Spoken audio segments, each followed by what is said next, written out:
चलो, good afternoon students. So today we are going to continue the chapter metals and non-metals. जैसे कि अपन ने पहले फिजिकल प्रॉपर्टीज ऑफ मेटल और non metal के बारे में पढ़ा था, तो आज आप आगे उसको कंटिन्यू करेंगे, chemical properties of metal as well as non metal. Let's start. हम आज जो पहले पढ़ने वाले हैं that is the reaction of a metal with oxygen. कहता है जब किसी मेटल के साथ ऑक्सीजन की रिएक्शन होती है तो क्या बनता है. Metal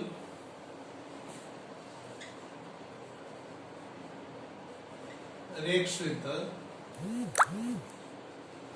oxygen. तो इसको क्या बोलते हैं जब मेटल ऑक्सीजन के साथ रिएक्ट करती है. तो देखो, मेटल मींस कोई भी एम ले लिया, इसको ऑक्सीजन के साथ रिएक्ट कराया तो ये मेटल ऑक्साइड बनता है.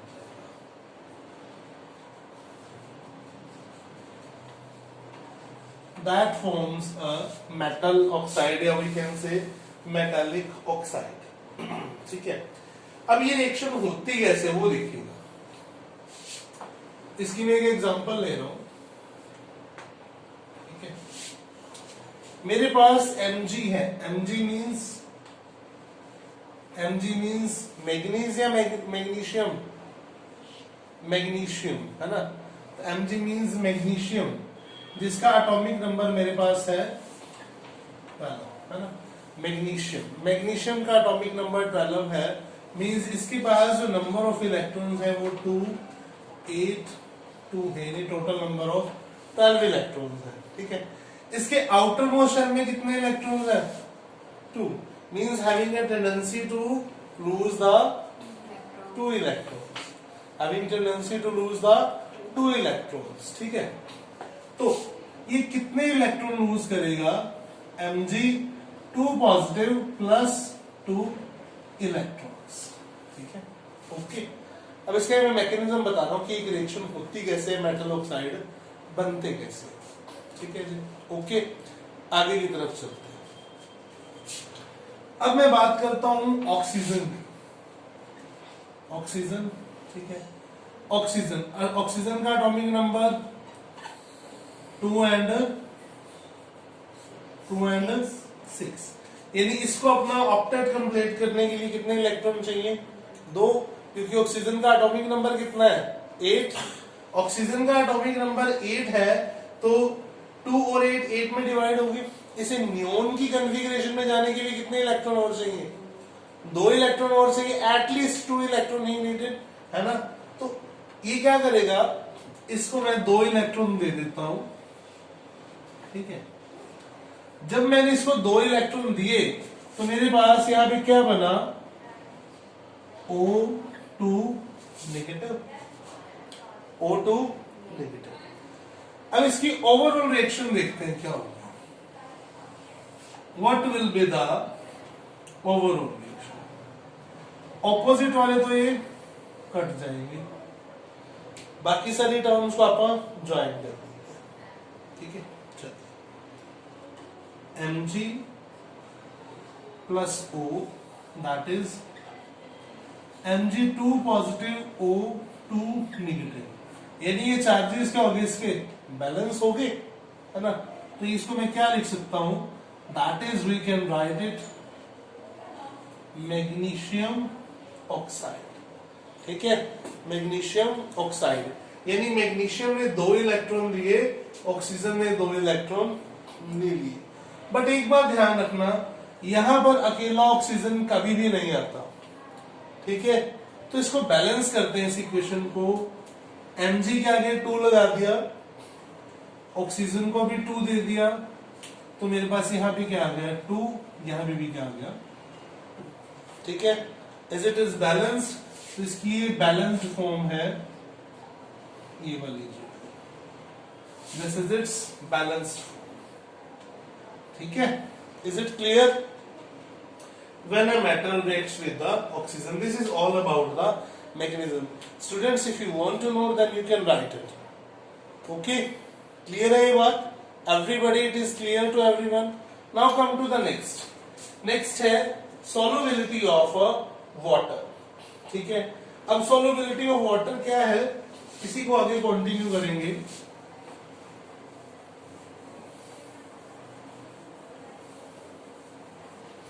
केमिकल रिएक्शन में जिसका नेक्स्ट पोर्शन है, नेक्स्ट पोर्शन में अपन ने क्या देखा, सेकेंड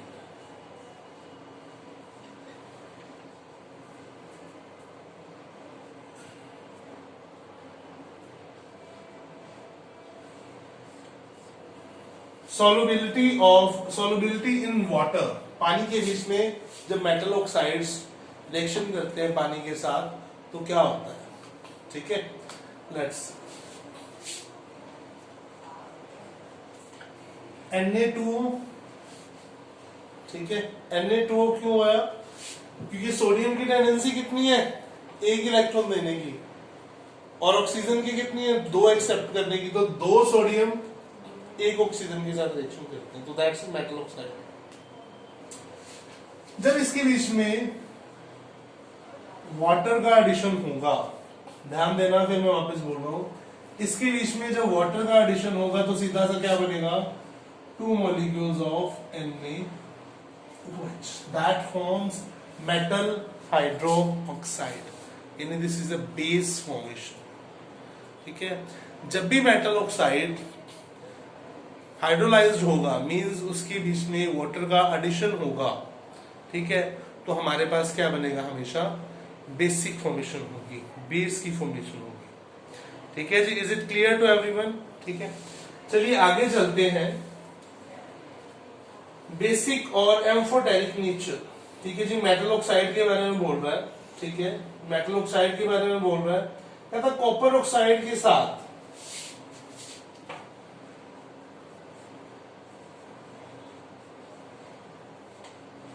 एम्फोटेरिक इन नेचर और you can basic in nature कैसे होता है, ठीक है। अब ध्यान से ये चीज सुन लेना, कहता जी मेटल ऑक्साइड, मैंने कॉपर ऑक्साइड ले लिया, ठीक है, कॉपर ऑक्साइड के बीच में मैंने क्या डाल दिया, क्या डाल दिया मैंने, सल्फ्यूरिक एसिड। तो सल्फ्यूरिक एसिड क्या होता है, एसिड है एक तरह का, so that forms what, copper sulphate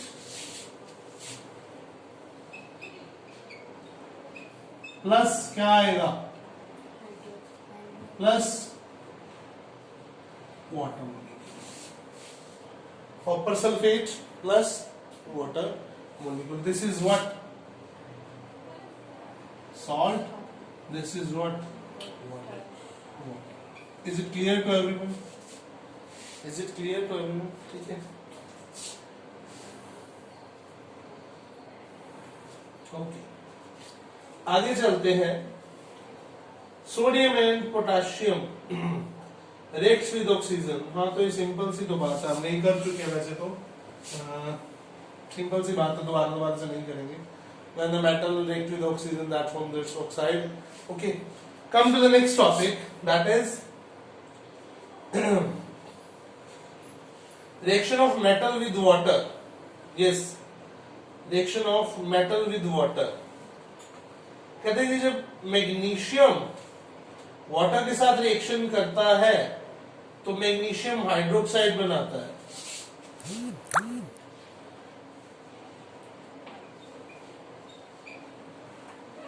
reaction of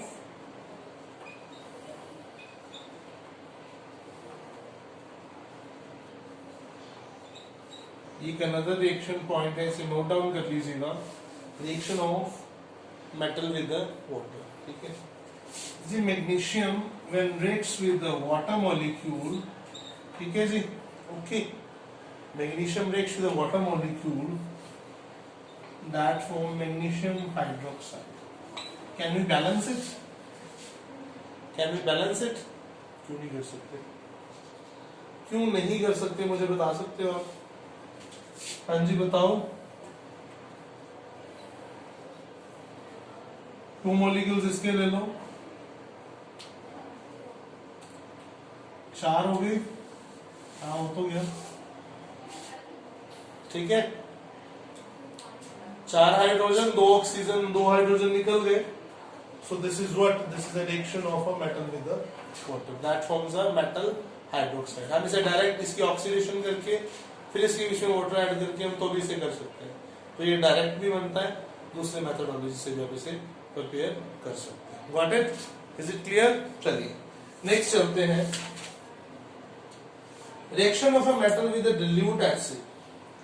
कहते जी अगर डिल्यूट एसिड के साथ हम रिएक्शन करेंगे, when our metals are reacting with a dilute acid, what we get? Yes. Please student साथ साथ नोट करते जाइए, आपको हर रिएक्शन बुक में नहीं मिलेगी, इजी वे में मैं आपको यहाँ पे करवा रहा हूँ, and you are able to learn this methodology.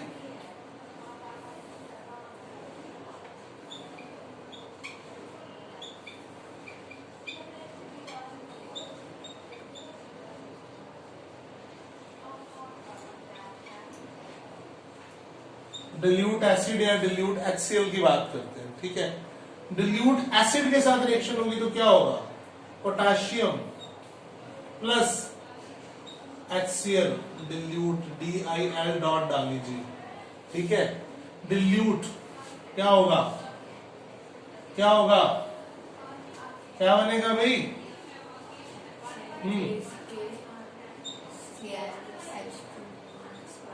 इसको बैलेंस करते हैं,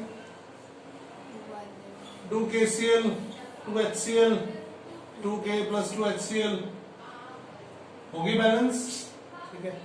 आगे एक रिएक्शन और करेंगे, कहता कैल्शियम, कहता कैल्शियम रिएक्ट करेगा डिल्यूट HCl से। कहते जब कैल्शियम डिल्यूट HCl से रिएक्ट करेगा तो मेरे पास क्या बनेगा? यानी calcium react with dilute HCl, that forms calcium chloride plus hydrogen gas। अब मेरी एक बात ध्यान से सुनो बेटा, यहां कैल्शियम क्लोराइड Cl2 क्यों लिया मैंने? Cl2 क्यों लिया? Cl2 लेने का रीजन ये था क्योंकि क्लोरीन की टेंडेंसी क्या है? 2 इलेक्ट्रॉन लूज करके ऑर्गन की कॉन्फ़िगरेशन में आने की, ठीक है। मींस क्लोरीन क्या करेगा? अपने 2 इलेक्ट्रॉन डोनेट करेगा, ठीक है। तो यहाँ पे Cl2 आ जाएगा, यानी 2 बॉन्ड बनाता है कैल्शियम, ठीक है। और कितने क्लोरीन अटैच हो सकते हैं? 2। तो इसको भी आगे इसको भी बैलेंस करते हैं, so this equation is balanced. Got it? Clear है? चलिए आगे चलते हैं, इसकी एक और फॉर्मेशन देखते हैं अपन।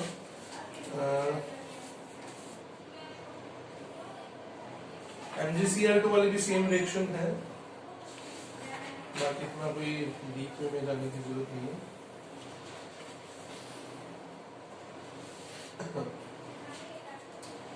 ओके, एक्टिविटी सीरीज क्या होती है?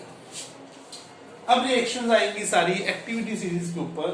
तो before to start these reaction we have to be clarify what is the activity series, ठीक है।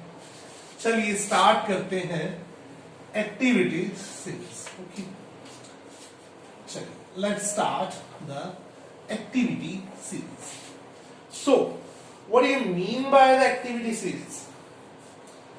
The arrangement, please note down it, the arrangement of metals in a vertical column, the arrangement of metals in a vertical column in an order to decreasing their reactivity. I'm again repeating, arrangement of metals in a vertical column in order to their decreasing reactivity downwards. This is known as reactivity series.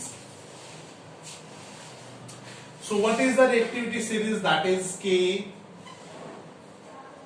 potassium, sodium, calcium, magnesium, aluminium, zinc, iron,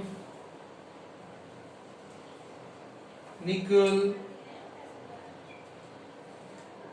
tin, lead, hydrogen, copper, mercury, silver, gold, platinum. अब इसको learn करने का अपन कहते हैं ना, अपन देसी फंडा है इसको लर्न करने का। इसको लर्न करने का देसी फंडा क्या है, प्लीज चेक इट। कालू नाम का माली आलू जरा फीके से पकाता है, यहां तक लर्न करना है।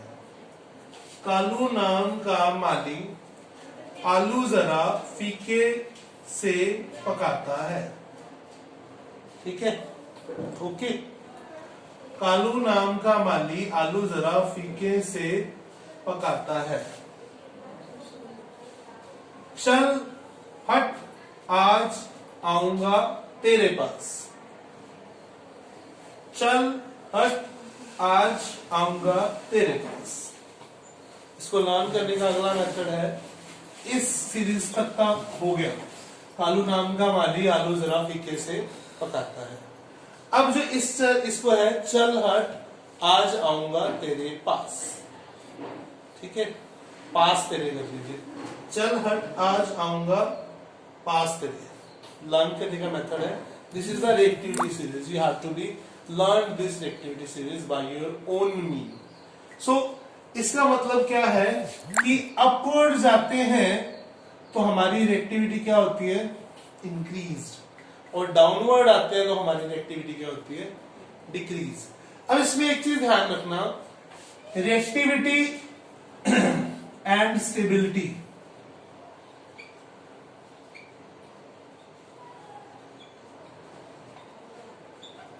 ये आपको आगे जाके भी बहुत काम आने वाली चीजें हैं। रिएक्टिविटी और स्टेबिलिटी ये दो चीजें हैं, जो चीज ज्यादा रिएक्टिव होती है वो उतनी कम स्टेबल होती है, और जो चीज स्टेबल होती है वो उतनी ही कम रिएक्टिव होती है। यानी इसकी क्या बढ़ रही है, रिएक्टिविटी, ये क्या बढ़ रही है, रिएक्टिविटी, ठीक है। ये इसकी स्टेबिलिटी क्या कर रही है, जैसे ही ऊपर जा रहे हैं तो इसकी स्टेबिलिटी क्या कर रही है, कम हो रही है, मगर रिएक्टिविटी क्या बढ़ रही है, इंक्रीज हो रही है। प्लैटिनम कम स्टेबल, कम रिएक्टिव है, तो मीन्स वो प्लैटिनम के ऑर्नामेंट्स भी आजकल तो बनते हैं, काफी कॉस्टली होते हैं। गोल्ड आप लोग पहनते हो सभी, ठीक है, तो इनकी कॉस्ट क्या होती है, बहुत ज्यादा, बिकॉज दे आर स्टेबल। ऐसे तो गोल्ड को हाथ में लेते हो तो जो प्योर गोल्ड होता है हाथ में आते ही टूट जाता है, प्लैटिनम भी वैसे ही होता है, ठीक है। तो इसीलिए दीज आर, क्योंकि आप इसके ऑर्नामेंट्स पहनते हो, आप पुराने जमाने में आप लेडीज को देखोगे बहुत ज्यादा ज्वेलरी पहनती थी, इतनी हैवी भी, फुल लाइफ टाइम उनके वही ज्वेलरी पहननी होती थी, ऑर्नामेंट्स पहने होते थे, वो कभी खराब नहीं होते थे। क्यों नहीं होते थे, because they are least reactive and more is the stable. Got it, ठीक है। आज के लिए आप यहीं पर रुकेंगे, कल आप इस चैप्टर को फिनिश करेंगे। That is all about the reactivity series and the metal and the non metal. Thank you so much guys, thank you.